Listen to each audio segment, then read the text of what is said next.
എൻ്റെ പേര് മീനു ചാക്കോ. ഇത് എൻ്റെ അമ്മ, ഇതെൻ്റെ കുഞ്ഞ്. ഞങ്ങൾ മൂവാറ്റുപുഴയിൽ നിന്നാണ് വരുന്നത്. 4 വർഷമായി എൻ്റെ വിവാഹം കഴിഞ്ഞിട്ട്. ഞങ്ങൾക്ക് കുഞ്ഞുങ്ങളുണ്ടായില്ല. ഇതിനിടയിൽ 3 പ്രാവശ്യം ഞാൻ പ്രഗ്നൻ്റ് ആയി. പക്ഷേ 3 പ്രാവശ്യവും കാരണങ്ങളൊന്നും ഇല്ലാതെ തന്നെ അബോർഷനായി.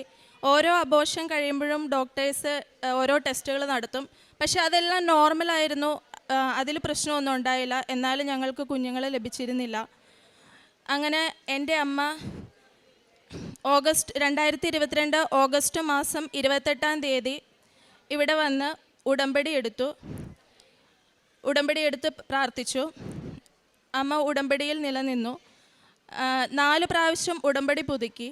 4ാമത്തെ തവണ ഉടമ്പടി പുതുക്കിയപ്പോൾ ഞാൻ വീണ്ടും 2023 ഒക്ടോബർ 5-ാം തീയതി ഞാൻ പ്രഗ്നൻ്റ് ആണെന്നറിഞ്ഞു. തുടക്കം മുതലേ കോംപ്ലിക്കേഷൻസ് ഉണ്ടായിരുന്നു. ഇൻറ്റേർണൽ ബ്ലീഡിങ് ഉണ്ടായിരുന്നു. ഫുള്ള് ബെഡ് റെസ്റ്റ് പറഞ്ഞു ഡോക്ടർ.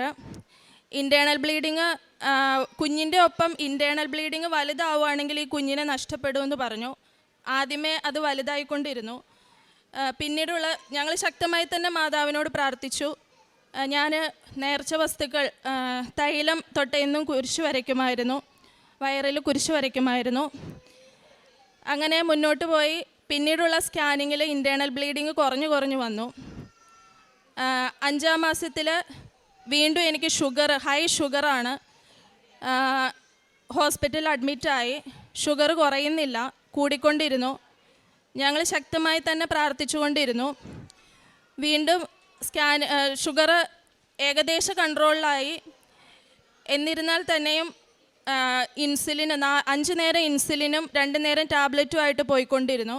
25-ാമത്തെ ആഴ്ച വീണ്ടും സ്കാൻ ചെയ്തപ്പോൾ യൂട്രസ് ഓപ്പണായി വരുവാണ്. കുഞ്ഞ് എത്രയും വേഗം എൻ്റെ ഡെലിവറി നടക്കുമെന്ന് പറഞ്ഞു.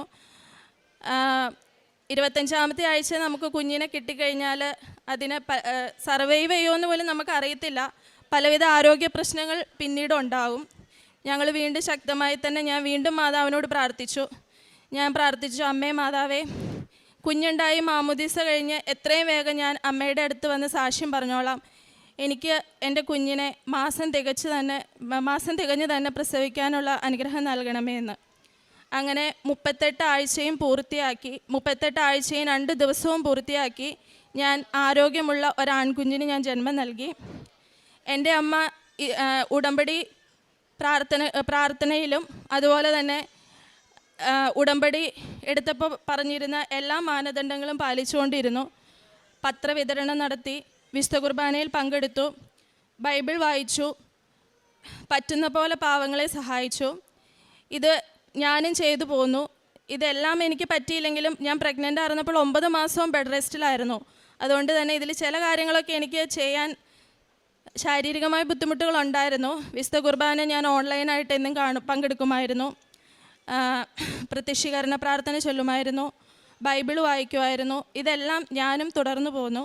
അങ്ങനെ ദൈവാനുഗ്രഹത്താൽ ഞങ്ങൾക്ക് ആരോഗ്യമുള്ളൊരു കുഞ്ഞിനെ നൽകി അനുഗ്രഹിച്ചു. ഉടമ്പടി ധ്യാനം എനിക്ക് പറ്റുന്ന ചില ദിവസങ്ങളിൽ ഭയങ്കര വോമിറ്റിങ്ങും കാര്യങ്ങളും ആയിരിക്കും. മരുന്ന് കഴിച്ചിട്ട് ഞാൻ ഉറങ്ങിപ്പോകും. എന്നാൽ പോലും എനിക്ക് പറ്റുന്ന ദിവസങ്ങളെല്ലാം മുടങ്ങാതെ തന്നെ ഞാൻ അച്ഛൻ്റെ ഉടമ്പടി ധ്യാനത്തിൽ പങ്കെടുത്തിരുന്നു ഓൺലൈനായിട്ട്. ഞങ്ങൾക്ക് 3 അബോർഷനും കഴിഞ്ഞപ്പോൾ ഞാൻ മാനസികമായി വളരെയധികം തളർന്നു കഴിഞ്ഞിരുന്നു. കാരണം ഡോക്ടേഴ്സ് പറഞ്ഞു ഇനി എന്താ അടുത്ത ട്രീറ്റ്മെൻ്റ് എന്ന് ചോദിക്കുമ്പോൾ അവർ പറയുന്നത് കാരണങ്ങളൊന്നുമില്ല, പിന്നെ എന്ത് കാരണത്തിനാണ് ട്രീറ്റ്മെൻറ്റ് എടുക്കേണ്ടത്, നമുക്ക് എന്തെങ്കിലും ഒരു പക്ഷേ കണ്ടുപിടിക്കാൻ പറ്റാത്ത എന്തെങ്കിലും കാരണമായിരിക്കും. ആ കാരണം എന്താണെന്ന് കണ്ടുപിടിച്ചാലാണ് നമുക്ക് അതിന് ട്രീറ്റ്മെൻറ്റ് എടുക്കാൻ പറ്റുള്ളൂ. അപ്പോൾ ട്രീറ്റ്മെൻറ്റ് എടുക്കാൻ പോലും പറ്റാത്ത അവസ്ഥ. അങ്ങനെ അതിൽ നിന്നെല്ലാം പ്രഗ്നൻസിയുടെ ഓരോ ഘട്ടത്തിലും ഓരോരോ പ്രതിസന്ധികളിലൂടെ കടന്നുപോയി. എന്നാലും അവസാനം വരെ എത്തിച്ച് മാസം തികഞ്ഞ് തന്നെ നോർമൽ ഡെലിവറിയിലൂടെ തന്നെ എനിക്ക് ആരോഗ്യമുള്ളൊരു കുഞ്ഞിനെ നൽകി ദൈവം അനുഗ്രഹിച്ചു. അമ്മ മാതാവ് വഴി നൽകി ദൈവം അനുഗ്രഹിച്ചു. അതുപോലെ എൻ്റെ കുഞ്ഞ് ഞാൻ ഡെലിവറിക്ക് കയറി കഴിഞ്ഞപ്പോൾ എൻ്റെ കുഞ്ഞിൻ്റെ ഹാർട്ട് ബീറ്റ് താഴേക്ക് പോയിക്കൊണ്ടിരുന്നു. സിസേറിയൻ വേണമെന്ന് ഡോക്ടർ പറഞ്ഞു. വീണ്ടും എൻ്റെ അമ്മയും ഞാനും കരഞ്ഞു പ്രാർത്ഥിച്ചു മാതാവിനോട്. പ്രാർത്ഥിച്ച് കുറച്ച് നിമിഷങ്ങൾക്കുള്ളിൽ തന്നെ ഒരു കുഴപ്പമില്ലാതെ എൻ്റെ ഡെലിവറി നടന്നു. നല്ലൊരു കുഞ്ഞിനെ നൽകി അനുഗ്രഹിച്ച അമ്മയ്ക്കും പരിശുദ്ധ അമ്മയ്ക്കും ഈശോയ്ക്കും 1000 നന്ദി. സാമുവേൽ പ്രവാചകന്റെ പുസ്തകം